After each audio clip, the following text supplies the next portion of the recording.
នៅពេលដែលមេតាហ៊ានបានបិទព្រំដែនជាមួយកម្ពុជាទាំងស្រុងនេះសូម្បីតែមេបកប្រឆាំងធំជាងគេរបស់ថៃក៏បានអត់ពេញចិត្តជាមួយនឹងរដ្ឋាភិបាលរបស់ថៃដែលបកគោលសិទ្ធិអំណាចជ្រុលពេកទៅឲ្យមេតាហ៊ាននៅពេលដែលមេតាហ៊ានបានបិទព្រំដែនជាមួយកម្ពុជាទាំងស្រុងនេះមេតាហ៊ានអាចគិតតែលើបញ្ហាតាក់ទងនឹងសវត្ថិភាពដែនដីឬក៏តែអីអញ្ចឹងតែមួយមុខគត់ទេ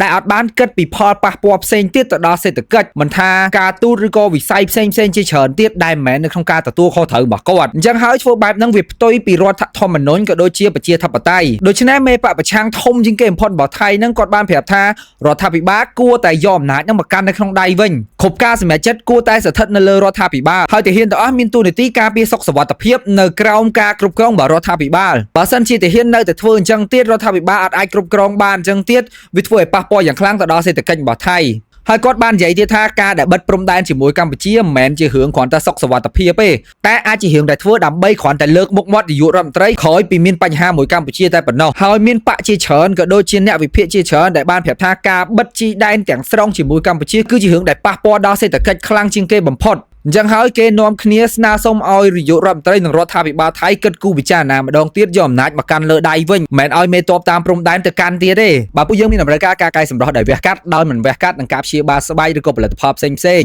អាចតាក់ទងមកពេកដុកទ័រមនោរដ្ឋឬក៏លេខទូរស័ព្ទ010 060 077 720 733បាន